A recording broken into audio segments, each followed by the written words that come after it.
죄와 불신앙으로 지옥의 멸망을 향해 가는 줄도 모르고 가는 사람들이 얻을 수 있는 최고의 기쁨이 있습니다. 하나님의 은혜로 성령을 조차 믿음으로 구원받아 영생을 얻은 하나님의 자녀가 되는 것입니다. 이 사실을 잘 아는 마귀는 구원받은 하나님의 자녀들을 넘어뜨리려고 수단과 방법을 가리지 않습니다.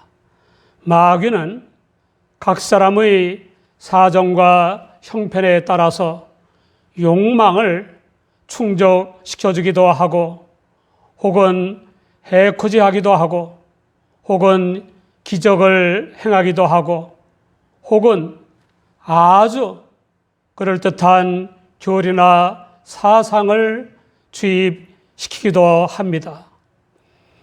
아주 그럴듯한 교리나 사상의 주입은 마귀 수법 중 가장 무서운 것입니다. 이러한 마귀의 괴계는 바울 사도와 아름다운 관계를 맺고 있던 모범적인 빌립보 교회에도 이외가 아니었습니다. 빌립보 교회에는 예수 그리스도를 믿어도 율법을 행해야 구원받는다는 혼합 교리를 주장하는 거짓 교사들이 있었습니다. 또 주 예수님을 믿든지 안 믿든지 간에 율법을 행해야 구원받는다는 주장을 하는 거짓 교사들이 있었습니다. 이런 구원관을 따르면 예수 그리스도를 믿는 것은 별 의미가 없습니다. 삶의 도리는 물론 영원한 구원과 영원한 멸망까지 걸린 막중한 문제를 잘 아는 바울 사도는 기독교인들에게 정말로 형제들아, 주 안에서 기뻐하라 라고 권면했습니다. 환경이나 조건이나 이해 관계에 따른 감정적인 기쁨이 아니라 영생의 주 안에서 그 모든 것을 압도하는 영적인 기쁨을 누리라고 하는 것입니다. 율법행위 구원이나 양심행위 구원이나 종교행위 구원을 기뻐하라는 것이 아닙니다. 어떤 행위 구원이 맞는다면 그냥 기뻐하라고 했을 것입니다. 그런데 주 안에서 기뻐하라고 했습니다. 하나님의 은혜로 성령을 조차 하나님을 믿거나 하나님의 성육이신 주 예수님을 믿음으로 지옥으로 끄는 죄의 사함과 칭의와 신생, 자유와 평화와 성결한 삶, 영생의 구원을 얻은 하나님의 자녀가 된 것을 기뻐하라는 것입니다. 세상의 죄를 지시고 십자가의 대속 제물이 되신 후에 부활하신 주 예수님만이 이루어주신 구원이므로 그 주 예수님 안에서 기뻐하라는 것입니다. 인간의 모든 지각을 뛰어넘는 이 엄청난 구원은 갔고 왔고 올 모든 인류를 다 동원해도 할 수 없는 것이고, 그 모든 인류의 모든 성취와 업적을 다 동원해도 이룰 수 없는 것입니다. 이 엄청난 구원 은혜로 인한 기쁨이 우리 각자의 영과 마음과 정신과 삶을 지배하고 있습니까? 자신의 영과 마음과 정신과 삶이 물욕에 지배되거나 권력 의지에 지배되거나 교만에 지배되거나 미련에 지배되는 사람들이 있지 않습니까? 이런 사람들은 영적 지각도 영적 기쁨도 없습니다. 하나님의 자녀인 우리는 주 예수님을 믿어 구원받게 하신 하나님께서 주시는 기쁨을 누리며 살아야 합니다. 항상 우리를 주 예수님 안에서 이기게 하시는 하나님께서 주시는 기쁨을 누리며 살아야 합니다. 이 영적 기쁨에는 감사가 따르는 것입니다. 주 하나님께 대한 감사가 따르는 영적 기쁨은 모든 환난과 핍박과 죽음조차도 압도하는 영력으로 작용하는 것입니다. 사도행전 5장 40절 이하를 보면 저희가 옳게 여겨 사도들을 불러들여 채찍질하며 예수의 이름으로 말하는 것을 금하고 놓으니 사도들은 그 이름을 위하여 능력 받는 일에 합당한 자로 여기심을 기뻐하면서 공의 앞을 떠나니라 라고 했습니다. 스코틀랜드에서 출생한 성서신학자요, 저술가요, 교수요, 주석가요, 목사인 바클레이가 환난과 풍파를 많이 겪으면서 복음을 전하다가 감리교의 창시자가 된 요한 웨슬리에 대해 평했습니다. 웨슬리가 인생의 큰 타격을 받고도 불만을 농담으로 가볍게 받아 넘길 수가 있었던 것은 기독교인의 기쁨에 둘러싸여 있었기 때문이다.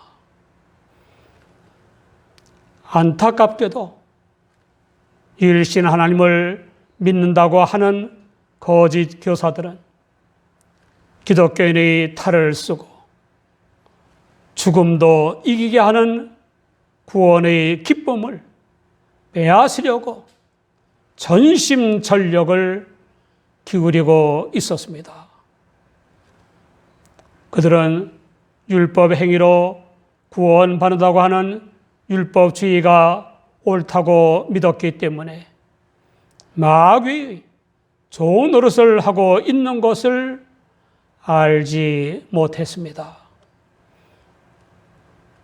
바울 사도는 멸망의 길로 떨어질 위기에 처한 기독교인들을 위해서 전에 한 말을 또 썼습니다.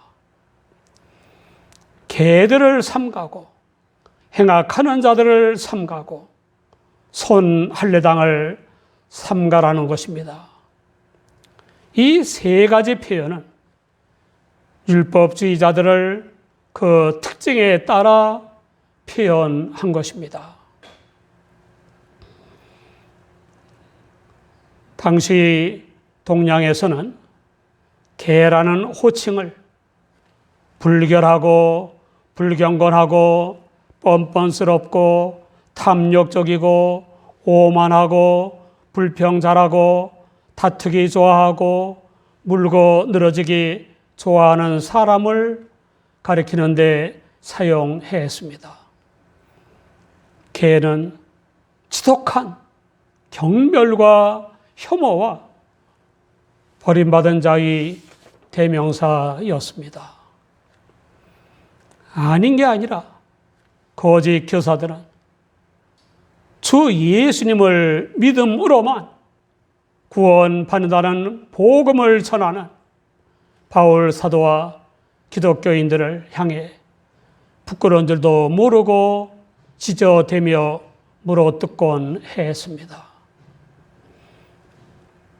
바울 사도는 주 예수님을 믿어 구원받은 기독교인들을 끌어내기 위해 지저대며 물고 늘어지는 거짓 교사들을 가리켜 행악하는 자들이라고 적절하게 비판했습니다. 사람이 사람에게 행할 수 있는 가장 큰 악은 구원받은 사람을 다시금 지옥의 멸망으로 실족해 하는 것이라 할 수 있습니다. 거짓 교사들은 할례를 구원받은 표라고 주장하면서 할례를 강요했기 때문에 바울 사도는 그들을 가리켜 손할례당이라고 놀렸습니다. 원어는 할례를 의미하는 헬라어 페리토메가 아니라 몸에 상처를 낸 자, 손으로 신체의 일부를 잘라낸 자를 뜻하는 헬라어 텐 카타토멘으로 되어 있습니다. 구원 내용이 없이 종교 의식으로 행한 할례는 구원받은 표이기는커녕 살을 베지 말라는 율법을 위반한 죄의 표라는 것입니다. 거짓 교사들처럼 인간의 힘이나 노력이나 양심적인 선행으로 구원받는 것이라고 주장함으로써 주 예수님을 믿어 구원받은 기독교인들을 미혹하는 일들이 많이 있었습니다. 세계 곳곳에 주로 기존 기독교인들을 미혹하여 세력이 커진 이단들이 지금도 계속 활개치고 있지 않습니까? 마귀로 인한 표적과 기사, 거짓 구원 교리와 교활한 기만, 돈과 성 등으로 포기하는 이단이 심각한 문제입니다. 또 정통 교파에 속한 교역자들이 이설을 주장하거나 성령이 아닌 영의 현상을 확산시키는 것도 심각한 문제입니다. 이런 불행한 일이 있을 것을 미리 아신 주 예수님은 마태복음 24장 23절 이하에 그때 사람이 너희에게 말하되 보라 그리스도가 여기 있다 혹 저기 있다 하여도 믿지 말라. 거짓 그리스도들과 거짓 선지자들이 일어나 큰 표적과 기사를 보이어 할 수만 있으면 택하신 자들도 미혹하게 하리라 라고 경계하셨습니다. 바울 사도는 참된 의미에서 할례당은 기독교인들이라고 했습니다.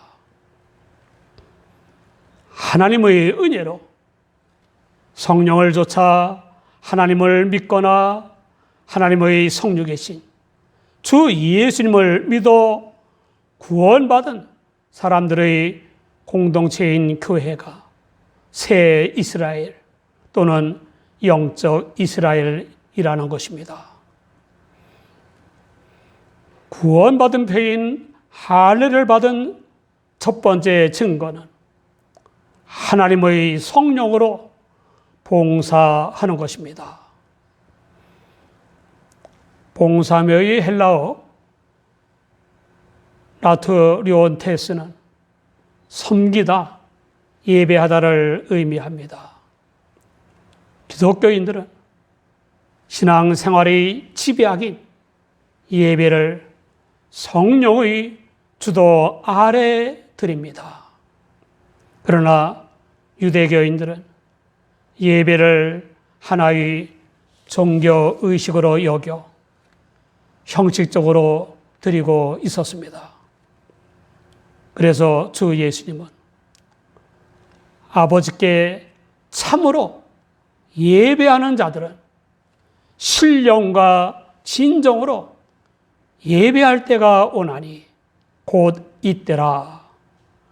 아버지께서는 이렇게 자기에게 예배하는 자들을 찾으시느니라 라고 말씀하신 것입니다. 요한복음 4장 23절입니다. 구원받은 표인 할례를 받은 두 번째 증거는 그리스도 예수로 자랑하는 것입니다. 유대교인들은 할례를 받은 것을 자랑하고 율법을 문자적으로 행한 것을 자랑하고 규례와 의식을 형식적으로 지키는 것을 자랑하고 있었습니다. 그러나 기독교인들은 구원하시고 영생의 길로 인도하시는 그리스도 예수로 자랑하고 있었습니다.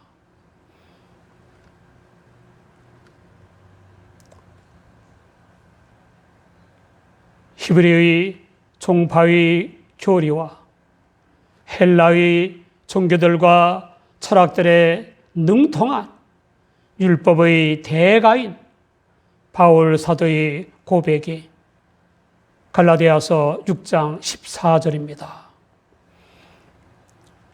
그러나 내게는 우리 주 예수 그리스도의 십자가 외에 결코 자랑할 것이 없으니 구원받은 표인 할례를 받은 세 번째 증거는 육체 곧 하나님을 떠난 자아와 자아의 성취를 신뢰하지 않는 것입니다. 내가 주 하나님을 신뢰해야 내가 참 내가 되고 내가 주 하나님을 신뢰하는 삶을 살아야 내 삶이 참 내 삶이 되는 것입니다. 고린도전서 15장 10절을 보면 바울 사도는 그러나 나의 나 된 것은 하나님의 은혜로 된 것이니 내게 주신 그의 은혜가 헛되지 아니하여 내가 모든 사도보다 더 많이 수고하였으나 내가 아니요 오직 나와 함께 하신 하나님의 은혜로라 라고 했습니다. 사랑하는 여러분, 하나님의 성령으로 봉사하며 그리스도로 자랑하고 그리스도 안에서 기뻐하며 감사하는 삶을 살고 있습니까? 레오나르도 다빈치가 최후의 만찬을 완성한 직후에 화가들을 초대하여 보게 했습니다. 화가들이 그 그림을 자세히 살펴보고는 그리스도의 손에 있는 잔은 정말 아름답구나 하고 감탄했습니다. 그러자 레오나르도 다빈치는 재빨리 붓을 집어들더니 그 찬을 지워버렸습니다. 그런 후에 나는 그리스도의 얼굴에서 눈길을 돌리게 하는 것이 이 그림 속에 있는 걸 원치 않습니다. 라고 말했습니다. 구원받은 우리 모두 각자의 삶의 무대에 주님의 얼굴에서 눈길을 돌리게 하는 것이 있는 걸 원치 말아야 합니다.